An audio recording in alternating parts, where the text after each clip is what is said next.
सुखपुर नामक गांव में रत्नू नाम का एक नाई रहता था।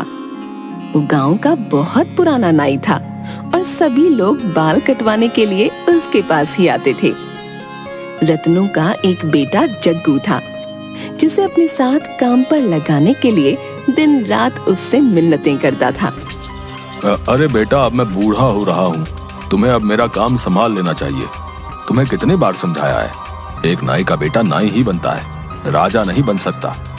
परंतु तुम्हारे भेजे में तो कोई बात ही नहीं जाती है। तुम मेरे साथ काम सीखना शुरू करोगे तभी तो दुकान संभाल पाओगे। नहीं नहीं, मुझे ये नाई का काम नहीं करना। मुझे ये काम बिल्कुल भी पसंद नहीं। अच्छा, एक नाई के बेटे होकर तुम ये सब बातें कर रहे हो। तुम्हें ये काम नहीं पसंद? तुम नाई नहीं बनोगे तो क्या राजा बनोगे?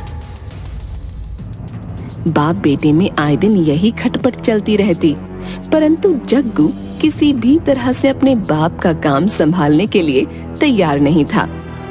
वो हमेशा मन ही मन सोचता कि किस तरह वो इस काम से पीछा छुड़ाए। रोज की बहस से तंग आकर आखिर एक दिन जग्गू घर छोड़कर चला जाता है। जग्गू अपना गांव छोड़कर दूसरे गांव की तरफ चल देता है और मन ही मन सोचता है, मैं इस गांव को ही छोड़कर चला जाता हूँ। किसी दूसरे गांव में जाकर नई जिंदगी शुरू करूंगा, जहां मुझे कोई न जानता हो। वहां मैं किसी को नहीं बताऊंगा कि मैं एक नाई का बेटा हूँ। इस तरह चलते चलते जग्गू अपने गांव से काफी दूर एक अजनबी गांव में पहुंचता है। सामने उसे एक मंदिर दिखता है। जग्गू मंदिर के अंदर चला जाता है। मंदिर के पंडित जी उससे पूछते हैं, अरे बेटा, तुम क्या यहाँ नए आए हो? आज से पहले मैंने तुम्हें कभी नहीं देखा। जय पंडित जी, प्रणाम। मैं काफी दूर के एक गांव से यहाँ आया हूँ। मैं इस गांव में किसी को नहीं जानता। क्या मैं आपके मंदिर में विश्राम कर सकता हूँ? बेटा, तुम कहाँ से आए हो और तुम्हारे पिताजी क्या काम करते हैं? अपने बारे में कुछ बताओ। पंडित जी का सवाल सुनकर जग्गू सोच में पड़ जाता है कि अब क्या बोले। सच तो नहीं बता सकता था। जी पंडित जी, मेरे पिताजी रत्नू नाथ शर्मा अपने गांव के जाने माने पंडित हैं और मेरा नाम जग्गू शर्मा है। अच्छा अच्छा, तो तुम पंडित परिवार से हो, परंतु घर छोड़कर यहाँ क्यों आ गए? मैं अपने घर से दूर रहकर कुछ सीखकर अपने बलबूते पर कुछ करना चाहता हूँ, परंतु अभी मेरी समझ में कुछ नहीं आ रहा कि मैं कहाँ जाऊं। देखो बेटा, पीछे ही मेरी कुटिया है। मैं वहां अकेला ही रहता हूँ और इस मंदिर की देखभाल भी मैं ही करता हूँ। तुम चाहो तो मेरे साथ रह सकते हो। तुम इस मंदिर का सारा काम संभाल लेना, जैसे कि इसकी साफ सफाई, पूजा वगैरह की तैयारी। मैं तुम्हें सब कुछ सिखा दूंगा। पंडित जी की बातें सुनकर जग्गू बहुत खुश हो जाता है और मन ही मन सोचता है, लगता है तीर निशाने पर ठीक लग गया है। इस पंडित को कोई शक नहीं हुआ और ये मुझे भी पंडित ही समझ रहा है। बस फिर क्या था, अगले ही दिन जग्गू ने अपना भेष बदलकर पंडितों जैसा कर लिया। सिर पर चोटी, धोती कुर्ता और माथे पर तिलक और गले में माला।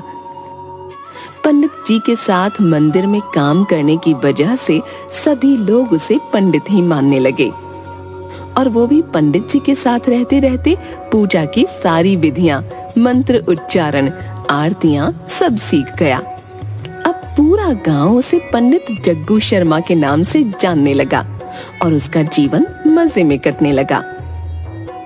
उसी गांव के एक सेठ पंडित दीनदयाल शर्मा गांव के सबसे अमीर व्यक्ति थे, परंतु उनकी शादी नहीं हुई थी, जिस कारण उनका इस दुनिया में कोई नहीं था। अरे पंडित जी, परसों हमारे घर में हवन और पूजा है, आपको याद है ना? पूरी तैयारी कर लीजिएगा और समय पर पधार जाइएगा। है जी जी सेठ जी, मुझे अच्छी तरह याद है। आप हर साल ये हवन और पूजा करवाते हैं और गरीबों में दान बांटते हैं। आप चिंता ना करें, मैं सब तैयारी के साथ पहुंच जाऊंगा। पंडित जी जग्गू से कहते हैं, जग्गू, परसों सुबह सेठ जी के यहाँ हवन है। वो हर साल ये हवन और पूजा करवाते हैं। तुम्हें सामान की लिस्ट दे दूंगा, सारा सामान कल ही खरीद कर मंदिर में रख देना। परसों सुबह जल्दी ही हमें उनकी हवेली पर जाना है। नियमित समय पर पंडित जी और जग्गू सेठ जी की हवेली पर पहुंच जाते हैं। इतनी विशाल हवेली देखकर जग्गू हैरान रह जाता है और सोचने लगता है, इतनी बड़ी हवेली, वाह, ये तो बहुत पैसे वाले सेठ जी लग रहे हैं। लगता है खूब माल मिलेगा। पंडित जी और जग्गू सेठ के यहाँ बहुत अच्छे से पूजा और हवन संपन्न करते हैं। जग्गू को इतनी निष्ठा से पूजा और सभी कार्य करते देख सेठ जी पंडित जी से पूछते हैं, ये लड़का कौन है? पहले तो इसे कभी नहीं देखा। हाँ सेठ जी, कुछ ही दिन पहले ये मेरे पास आया है। पंडित घराने से ही है। इसके पिता भी अपने गांव के पंडित हैं। बहुत ईमानदार और मेहनती लड़का है। जग्गू को जब पता चलता है कि सेठ जी का इस दुनिया में कोई भी नहीं है, उसके दिमाग में एक तरकीब आती है। किसी भी तरह ये सेठ जी को बातों में फंसाकर इनके घर में अपनी जगह बनानी होगी। क्योंकि जग्गू काफी चालाक किस्म का लड़का था। वो सेठ जी के यहाँ आना जाना शुरू कर देता है। किसी भी बहाने से वो अक्सर सेठ जी के यहाँ आता और उनसे ऐसी मीठी मीठी बातें बनाता कि कुछ ही दिनों में सेठ जी उसे बहुत पसंद करने लगे। एक दिन पंडित दीनदयाल मंदिर में दर्शनों के लिए आते हैं, तो वापस जाते समय सीढ़ियों के पास उनकी सोने की चेन गिर जाती है। उस पर जग्गू की नजर पड़ती है तो उसके मन में लालच आ जाता है, परंतु दूसरे ही पल में सोचता है, यदि ये सोने की चेन मैंने सेठ जी को लौटा दी तो उनके मन में मेरे प्रति विश्वास और जाग जाएगा। यह अच्छा मौका है दिल में अपनी जगह बनाने का। बस यही सोचकर वो तुरंत चेन उठाकर सेठ जी को सौंप देता है। अरे रुकिए सेठ जी, ये देखिए आपकी सोने की चेन यहाँ गिर गई है। अरे सच में ये तो मेरी ही है। मुझे पता ही नहीं चला ये कब गिर गई। भाई तुम बहुत ईमानदार लड़के हो, वरना कोई और होता तो इतनी महंगी चेन कभी वापस नहीं करता।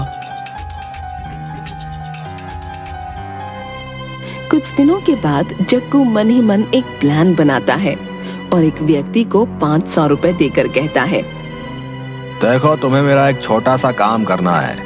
पंडित दीनदयाल रोजाना सुबह मंदिर आते हैं। उस समय उनके साथ कोई नहीं होता, तो जब वो मंदिर से निकलें थोड़ी दूर जाने पर उन्हें रास्ते में रोककर उनसे उनका बटुआ छीन लेना। तभी मैं वहां आ जाऊंगा और तुमसे लड़ने लग जाऊंगा। तुम मुझे नकली मुक्के और लात मारना, बदले में मैं भी तुम्हें मारूंगा और तुम वहां से भाग जाना। अगले दिन पंडित दीनदयाल जब मंदिर से निकलते हैं, तय समय के अनुसार वो गुंडा वहां आता है और वही करता है जो जग्गू ने कहा। जग्गू तुरंत वहां पहुंचकर उस व्यक्ति से लड़ने लगता है और सेठ जी पर अपना प्रभाव बढ़ाने के लिए उस व्यक्ति से झूठ मूठ मार भी खाता है और सेठ जी का पर्स वापस लेकर उस आदमी को वहां से भगा देता है। बस इस घटना के बाद तो सेठ जी के मन में जग्गू के प्रति बहुत प्यार और विश्वास जाग जाता है और वे उसे पसंद करने लगते हैं। अगर आज ये लड़का ना होता तो न जाने क्या होता। भला हो इसका। पंडित दीनदयाल शर्मा एक दिन मंदिर के पंडित जी को अपने पास बुलाते हैं और उनसे कहते हैं, अब देखिए पंडित जी, मैं आपसे एक बात कहना चाहता हूँ। मुझे ये लड़का जग्गू बहुत ही पसंद है। ये काफी ईमानदार और अच्छा लड़का है और फिर पंडित परिवार से भी है। मैं तो अब बूढ़ा हो रहा हूँ, मेरा कोई वारिस नहीं है। मैं सोच रहा हूँ कि क्यों ना इस जग्गू शर्मा को गोद ले लूं और इसे अपना बेटा बना लूं। ये बात सुनकर पंडित जी हैरान हो जाते हैं, परंतु खुश भी होते हैं। अरे सेठ जी, लड़का तो सच में हीरा है, हीरा। यदि आप इसे अपनी शरण में ले लें तो इसका जीवन सुधर जाएगा। पंडित जी वापस मंदिर में जाकर ये खुशखबरी जग्गू को सुनाते हैं। अरे जग्गू, तुम्हारी तो लॉटरी निकल आई। तुम्हारे लिए बहुत बड़ी खुशखबरी है। अरे ऐसा क्या हो गया पंडित जी? आप इतने खुश क्यों नजर आ रहे हैं? अरे तुम सुनोगे तो तुम भी खुश हो जाओगे। पंडित दीनदयाल शर्मा ने आज मुझे अपने घर बुलाया था और उन्होंने मुझसे कहा कि मैं जग्गू को अपना वारिस बनाना चाहता हूँ, यानी वो तुम्हें गोद लेना चाहते हैं। इतने अमीर आदमी के पुत्र बनकर तो तुम राज करोगे। तो बताओ, है ना ये खुशी की बात? ये बात सुनते ही जग्गू के मन में लड्डू फूटने लगते हैं। उसकी मनोकामना पूरी हो गई थी, परंतु वो नाटक करते हुए बोलता है, पर आपको छोड़कर मैं कैसे जाऊंगा? आप अकेले नहीं हो जाएंगे। अरे मेरी चिंता मत करो, अपने भविष्य के बारे में सोचो। फिर तुम कौन सा दूर जा रहे हो? इसी गांव में तो हो। हम लोग रोजाना ही मिलते रहेंगे। बस अब तुम सेठ जी की हवेली में जाने की तैयारी करो। जग्गू की खुशी का ठिकाना नहीं था। वो मन ही मन सोच रहा था कि तीर इतना जल्दी सीधा निशाने पर लग जाएगा, ऐसा तो उसने सोचा ही नहीं था। वो सोचता है, मेरे पिताजी तो मुझे बहुत ताने मारते थे कि नाई नहीं बनोगे तो क्या राजा बनोगे। अब कोई उन्हें जाकर बताए कि मैं तो सचमुच राजा बनने वाला हूँ। आखिर मेरा सपना जो पूरा होने जा रहा है। बस कुछ ही दिनों में पंडित दीनदयाल शर्मा जग्गू शर्मा को अपने घर पर अपना पुत्र बनाकर रख लेते हैं और धीरे धीरे उसे अपने कारोबार के बारे में समझाने लगते हैं। जग्गू तो खुशी के मारे फूला नहीं समाता। उसने इतना पैसा और ऐसा ऐशो आराम तो कभी सपने में भी नहीं देखा था। वो खूब ठाठ से रहने और खाने पीने लगता है और नौकरों पर हुक्म चलाने लगता है। वो सेठ जी के काम में कोई दिलचस्पी नहीं दिखाता और सारा दिन नौकरों पर हुक्म चलाता, खाता पीता और आराम करता। जग्गू की जिंदगी बहुत ऐशो आराम से गुजरने लगी। वो सचमुच में भूल जाता है कि वो असल में है कौन। सेठ जी जग्गू से कहते हैं, जग्गू बेटा, आज दूर गांव से 3-4 व्यापारी आ रहे हैं। वो हमसे कुछ जमीन खरीदना चाहते हैं। जब वो लोग आए तो तुम भी मेरे साथ बैठना, ताकि तुम काम की सभी बारीकियों को समझ सको। आगे तो तुम्हें ये सब संभालना ही है। जी, जैसी आपकी आज्ञा। वो लोग हवेली में आते हैं। सेठ जी जग्गू को भी बुला लेते हैं। अब मैं आप लोगों का परिचय अपने पुत्र से करवाना चाहता हूँ। ये है मेरा पुत्र जग्गू। सेठ जी जग्गू को उन लोगों से मिलवाते हैं। उनमें से एक व्यक्ति जैसे ही जग्गू को देखता है वो चौंक उठता है। वो व्यक्ति जग्गू को काफी देर तक घूरता रहता है और सेठ जी से पूछता है, ये आपका पुत्र कैसे हो सकता है? हमने तो सुना था आपकी कोई संतान नहीं। आपने ठीक सुना था, मैंने इसे गोद लिया है। इस पर व्यक्ति बोलता है, आप तो घराने के पंडित हैं, आपने एक नाई के लड़के को गोद कैसे ले लिया? सेठ जी सुनते ही गुस्से से लाल पीले हो जाते हैं। अब नाई का लड़का? अब ये क्या बकवास कर रहे हो? ये तो पंडित घराने से है। चाहो तो गांव के पंडित से पूछवा सकता हूँ। इस पर व्यक्ति बोलता है, मैं इसे पहचान गया हूँ। ये मेरे ही गांव के नाई रत्नू का इकलौता बेटा जग्गू है, जो कि अपने बूढ़े बाप को इस उम्र में अकेला छोड़कर यहाँ मजे कर रहा है। ऐसी बातें सुनकर जग्गू के पैरों तले जमीन खिसक जाती है। वो डर जाता है कि अब तो उसकी पोल खुल गई है। जग्गू ये नहीं जानता था कि झूठ की उम्र ज्यादा नहीं होती। वो एक ना एक दिन सबके सामने आ ही जाता है। जग्गू घबराकर सेठ जी से माफी मांगने लगता है। अब सेठ जी, मुझे माफ कर दीजिए, मैंने आपसे झूठ बोला था।